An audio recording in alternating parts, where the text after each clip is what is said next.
Dá para falar de máscara?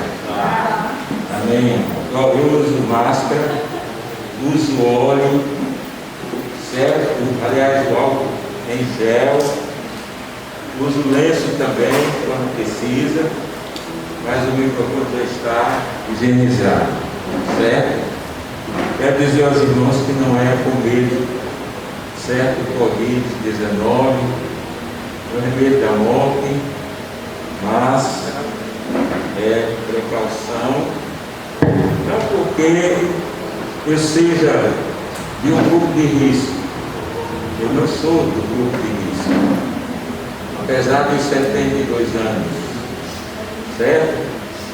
Mesmo que tivesse 80, 90, não seria do grupo de risco, mas por uma questão de precaução, não é isso? De obediência às autoridades. Jamais eu vou fazer como determinado pastor de uma grande igreja ousou desafiar, e o resultado é que contraiu o vírus e faleceu. Então eu não quero que isso aconteça comigo nem com ninguém, mas acontece, certo? Em determinados ambientes, se você não usar esse protocolo de recomendações, determinadas pessoas podem se sentir mal com a sua presença. Não é o caso aqui, certo? Mas estão acontecendo muitas coisas nesse Brasil afora. Eu não gostaria também de que chegasse nenhum fiscal aqui para ver quem está usando máscara e quem não está. Porque isso já aconteceu também em igrejas. Fiscais das autoridades irem a igrejas, certo? Com a intenção de perceber se os pastores estão cumprindo as regras. Eu mesmo as cumprirei. Espero que não tenha que fazer isso por muito tempo, certo? Mas por enquanto dá para a gente tocando até que passe a tempestade. Não é isso, Maidir? Maidir falou sobre isso pela manhã, certo? Tempestades. E eu achei interessante aqueles pontos. Coloca no zap, manda para os irmãos os pontos.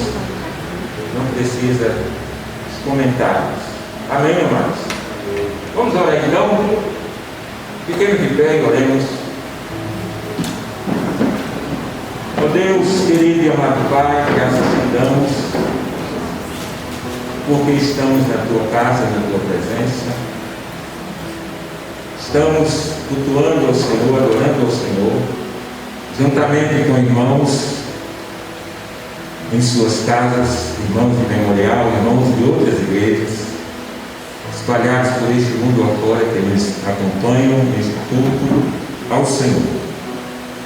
Que a tua bênção, Pai, repouse sobre todos que se inclinam a ouvir a tua palavra, todos que, ó Pai, se propõem a buscar a Ti, a orar, não só por suas vidas, mas pelo mundo, porque Tu estás à procura de intercessores que se coloquem na brecha pelas nações. Nós temos orado, Pai, pelas nações, em particular por nosso Brasil, pelas autoridades constituídas. Ó Deus, estamos vivendo dias de turbulência, dias de perturbação política, financeira, na área da saúde também.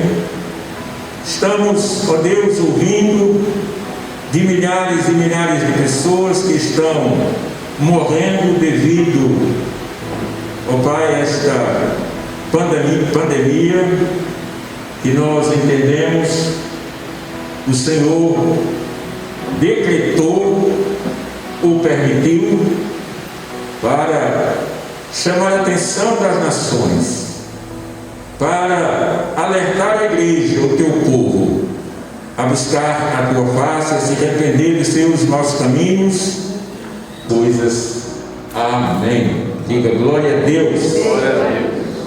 Amados, esse texto é muito importante.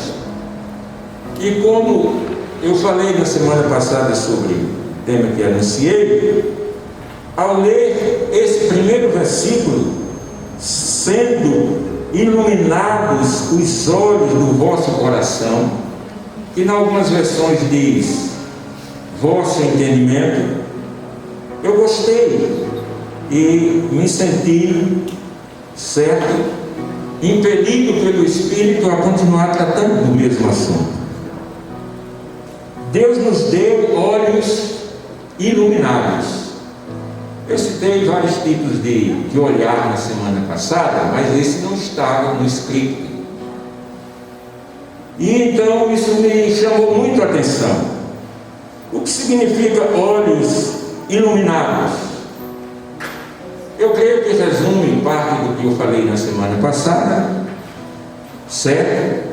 Olhos ungidos, olhos espirituais e outros tipos que eu falei. Mas olhos iluminados é algo que só Deus pode dar. E assim como recebemos a mente de Cristo, recebemos também olhos iluminados.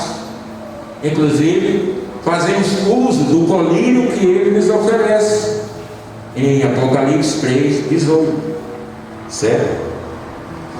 Então, para olharmos para Jesus, só teremos a visão completa se tivermos olhos iluminados. Não compreenderemos Jesus olhando com olhos naturais, carnais, intelectuais, críticos, humanos. Quem olha apenas com esse tipo de olhar não terá a visão completa do Cristo. Então, amados, nós precisamos entender que olhos iluminados é um presente de Deus, é a ação do Espírito Santo na nossa vida, é olhar pelas páginas da Bíblia, da revelação, não apenas da palavra Logos, não apenas da palavra histórica, mas a revelação que o Espírito nos traz. Então, desse modo, nós nos aprofundaremos. Porque veja o que Paulo diz dentro deste princípio de olhos iluminados. O que acontece com alguém que tem olhos iluminados? Paulo diz em 2 Coríntios 2, 14 e 15, e os versos 9 e 10 do mesmo capítulo. Eu vou ler. Ora, o homem natural não aceita as coisas do Espírito de Deus, porque para ele são loucura, e não pode entendê-las, porque elas discernem espiritualmente. Mas o que é espiritual discerne bem tudo, enquanto ele por ninguém é discernido. Então, quem é espiritual tem olhos iluminados, certo? Pelo Espírito Santo, pela palavra. E os versos 9 e 10 do mesmo capítulo diz: mas, como está escrito, as coisas que olhos não viram. Que olhos? Os olhos naturais do ser humano, certo? Intelectuais, os olhos, vamos assim dizer, do conhecimento e da sabedoria humana. Então diz: mas, como está escrito, as coisas que olhos não viram, nem ouvidos ouviram, nem penetraram o coração do homem, são as que Deus preparou para os que o amam, porque Deus nos revelou pelo Espírito, pois o Espírito esquadrinha todas as coisas, mesmo as profundezas de Deus. Então percebam que é preciso que tenhamos olhos iluminados para entendermos as coisas do Espírito. Amados, olhos iluminados veem coisas que de outra maneira não se conseguem. certo? Por isso mesmo, leiam coisas que de outra maneira não se consegue ler. Lembra de Daniel, quando apareceu uma inscrição numa parede e que apavorou o rei, o reinado, os sábios? Ninguém conseguia entender o que estava ali, e Daniel, porque tinha olhos iluminados, leu, entendeu e explicou o significado. Mas Paulo diz, sendo iluminados os olhos do vosso coração, para que saibais qual seja a esperança da sua vocação. Então, amados, olhos iluminados, eles veem a esperança, eles têm esperança. Nesses tempos difíceis e de anúncios de crise, mais crise, e sem nenhuma dúvida, outras virão talvez pior do que esta, porque é profético, é bíblico, mas quem tiver olhos iluminados espirituais vai ver além do que está acontecendo. Eu tenho ouvido coisas estarrecedoras. 150 mil pessoas já morreram com essa doença. O Bolsonaro falou ontem que 70%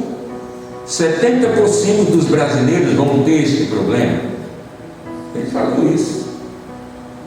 E ele é até um desobediente, não é? Que é mau exemplo para nós, porque não obedece às autoridades, certo? E aí fica difícil, porque esse é um problema, porque mesmo você sendo autoridade, se você não obedece à autoridade, Jesus obedeceu a João, obedeceu.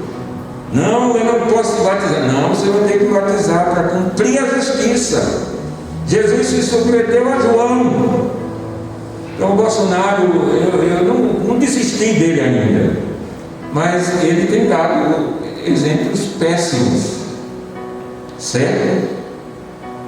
Porque ele pode não ter medo, com muita gente não tem medo, mas é o outro, é pelo outro, é uma orientação, certo? Científica, baseada em experiências. Eu acho que pode chegar aqui no Brasil a obrigatoriedade. Salvador foi obrigatório, mas já o prefeito desistiu, até de multar os motoristas. Então a gente está vivendo um momento de dúvidas, de indecisão, de conflito. Mas quem obedece não tem nada a perder. Se não acontecer nada, não perdeu, ganhou. Então, olhos iluminados nós precisamos para termos a visão da esperança em um mundo em desespero, em momentos em que o chão está saindo dos nossos pés, não se sabe o que vai acontecer com o sistema de saúde, com a economia. As previsões são terríveis. E quem não tem esperança, já pensou? Cristo em vós é a esperança da glória. Diga: eu tenho uma esperança. Eu tenho esperança. E essa esperança é válida para tudo. Se esperamos em Cristo só nesta vida, somos os mais miseráveis de todos os homens. Mas aqui está falando da esperança da vocação. Também, qual é a sua vocação? Por que você está aqui? Vocação diz respeito à razão do nosso viver. O propósito da nossa vida é a nossa vocação. Então nós precisamos entender, e só entenderemos se tivermos olhos espirituais, olhos iluminados, para entendermos a nossa vocação. E qual é a nossa vocação? Nem todo mundo sabe qual é a sua vocação, mas nós os cristãos sabemos. É amar, é perdoar, é servir um ao outro, certo? É ser exemplo, modelo. A vocação aqui, olhos iluminados para entender a esperança da vocação, porque a vocação é a razão do viver. certo? É o propósito de Deus para a nossa vida. Mas o texto vai mais adiante, o versículo 10 do capítulo 2, capítulo 1 de Efésios, diz: qual seja a esperança da vossa vocação. E é bom que a gente entenda isso, nossa vocação, em todos os âmbitos da vida, em todos os aspectos. Vocação em casa, na família, na sociedade, na igreja. Qual é a sua vocação na sociedade? Você faz parte, nós fazemos parte, nós estamos inseridos. O que acontece, não é, minha mãe falou pela mãe, vem para todos, vem para todos. O fato de você e eu sermos cristãos, não estamos dizendo, senão, quem disse? Especialmente em uma questão em que estamos debaixo de um julgamento que começa pela casa de Deus. Fechar as igrejas, homem pode fazer isso? Não pode, é Deus. Deus está nesse controle. Deus quis nos levar para casa, para nos dar algumas lições. Então a quarentena tem muito a nos ensinar. Eu já aprendi a fazer máscara, estou fazendo tarrafa, estou meditando mais, orando mais, usando os cânticos do cantor cristão com a minha esposa lá todo dia, lendo bastante a palavra. Então a quarentena, eu vou reclamar de quarentena? Não, quem não tem o que fazer vai reclamar. Mas quem tem costume de estar com Deus e viver com Deus, não há solidão, não há crise, certo? Não há ansiedade, não é isso? Não há depressão, não, amados, não. Então, Paulo está dizendo aí: e quais as riquezas da glória da sua herança? Amados, olha, a gente só percebe a riqueza da surpresa da nossa herança com olhos espirituais. E se sois de Cristo, então sois descendência de Abraão e herdeiros conforme a promessa. Gálatas 3:29. Portanto, já não és mais servo, mas filho. E se és filho, és também herdeiro por Deus. Gálatas 4:7. E aí Paulo vai mais adiante, veja aí onde ele diz: a suprema grandeza do seu poder, é o versículo 19, e qual a suprema grandeza do seu poder para convosco.